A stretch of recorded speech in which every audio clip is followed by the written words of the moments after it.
আসসালামু আলাইকুম ওয়া রাহমাতুল্লাহি ওয়া বারাকাতুহু। ঈদের ১৭টি সুন্নাত। নাম্বার ১, ঈদের রাত্রে সাধ্য মতন জেগে ইবাদত বন্দেগী করা। আল্লাহ রসুল সাল্লাল্লাহু আলাইহি সাল্লাম বলেছেন, যে ব্যক্তি দুই ঈদের রাত্রে সাধ্য মতন ইবাদত বন্দেগী করবে তার অন্তর ওই দিন মারা যাবে না যেদিন সমস্ত অন্তর মারা যাবে, তথা কিয়ামতের দিন। ২ নাম্বার, ভোরে অন্য দিনের তুলনায় ভোরে ভোরে বিছানা ত্যাগ করা, অর্থাৎ একান্তভাবে চেষ্টা করা। অন্য দিন যদি আপনি আজানের সময় ওঠেন তো ওই দিন আরেকটু আগে ওঠা এবং ফজরের নামাজ অবশ্যই জামাতের সাথে আদায় করা। ৩ নাম্বার, মিসওয়াক করা। ৪ নাম্বার, ভালোভাবে গোসল করা। ভালোভাবে গোসল করতে বোঝায় যে আমি যেহেতু জামাতে যাব, আমার গায়ে দুর্গন্ধ দ্বারা যেন অন্যরা কষ্ট না পায়, তাই সাবান থাকলে সাবান দিয়ে বা ভালোভাবে ডলে মুছে গোসল করা। ৫ নাম্বার, শরীয়তের সীমানার মধ্যে থেকে সাজসজ্জা করা, অর্থাৎ নিজেকে একটু গুছানো পরিপাটি করা শরীয়তের সীমানার ভিতরে থেকে। অর্থাৎ শরীয়তের সীমানা বলতে বোঝানো হয়েছে শরীয়তে যেভাবে সাজা বৈধ, বৈধভাবে চুল কাটা, বৈধভাবে পোশাক আশাক পরা, বৈধ তরিকায় মোচ কাটা ইত্যাদি। ৬ নাম্বার, সামর্থ্য অনুযায়ী উত্তম পোশাক পরা। আমার যে পোশাকগুলো আছে এর মধ্যে থেকে উত্তম পোশাক যেটা আছে সেটা পরা। ৭ নাম্বার, সুগন্ধি ব্যবহার করা। আতর হতে পারে বা এমন স্প্রে হতে পারে যে স্প্রের অ্যালকোহলটা হারাম অ্যালকোহল না। ৮ নাম্বার, ঈদুল ফিতরে ঈদগাহে যাওয়ার পূর্বে খেজুর ইত্যাদি খাওয়া ঠিক, কিন্তু কুরবানির ঈদে না খেয়ে যাওয়া এবং কুরবানির পশু দিয়ে ওই দিন কিছু খাওয়া, অর্থাৎ নামাজের পরেই তাড়াতাড়ি কুরবানির পশু জবাই করে তার অংশ রান্না করে ওখান থেকে খাওয়া। ৯ নাম্বার, সকাল সকাল ঈদগাহে চলে যাওয়া, যত দ্রুত পাওয়া যায় ঈদগাহে চলে যাওয়া। অনেকে আমরা নামাজের ঠিক আগ মুহূর্তে যাই, এটা ঠিক না, বরং আপনি খুব দ্রুত ঈদগাহে চলে যান এবং ওখানে যে ঈদগাহটা আল্লাহ সুবহানাহু ওয়া তাআলাকে স্মরণ করিয়ে দেয়, ওখানে যে জিকির আজকার করেন। ৯ নাম্বার, ঈদগাহে নামাজ আদায় করা, একান্ত ঠেকা ছাড়া অন্য জায়গায় নামাজ আদায় না করা।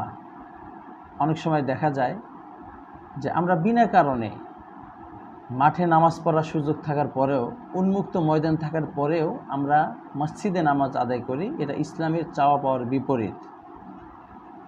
১০ নাম্বার, পায়ে হেঁটে ঈদগাহে যাওয়া, অর্থাৎ বাহন থাকার পরেও যদি ঈদগাহ মোটামুটি কাছে হয় পায়ে হেঁটে যাওয়া। কেননা আমি যখন পায়ে হেঁটে ঈদগাহে যাব, সবাই মিলে দলে দলে ঈদগাহে যাবে, তো ইসলামের সৌন্দর্য, ইসলামের মহত্ব, ইসলামের ভ্রাতৃত্ব ফুটে উঠবে এবং অমুসলিমরা ইসলামের সৌন্দর্য দেখে ইসলামের দিকে ধাবিত হবে। ১১ নাম্বার, ঈদুল ফিতরে ঈদগাহে যাওয়ার সময় আস্তে আস্তে বলতে হয় আল্লাহু আকবার, আল্লাহু আকবার, লা ইলাহা ইল্লাল্লাহ, আল্লাহু আকবার, আল্লাহু আকবার ওয়ালিল্লাহিল হামদ।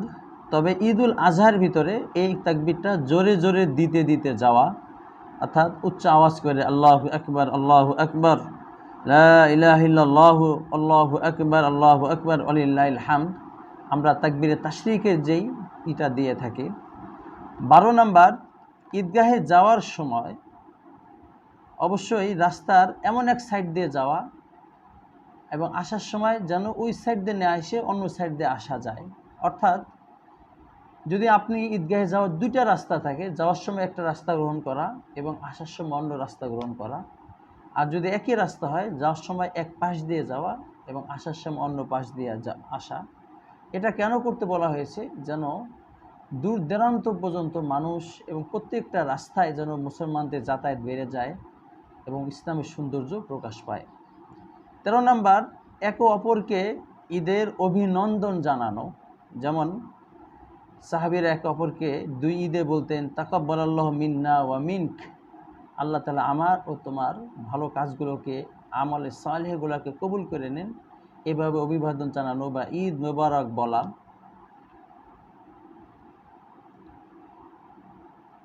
১৫ নাম্বার, ২ ঈদের দিন ঈদগাহে নামাজ পড়েই চলে আসা, ঈদগাহে যে বা নামাজের পর ঈদগাহে অবস্থান করে কোনো নফল নামাজ আদায় না করা।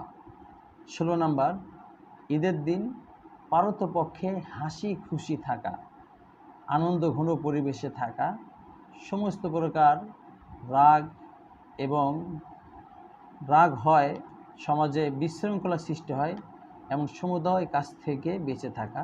17 নাম্বার, ঈদের দিন আত্মীয়দের বাড়িতে যথাসাধ্য যেয়ে তাদের সাথে আত্মীয়তার সম্পর্কটাকে মজবুত করার চেষ্টা করা।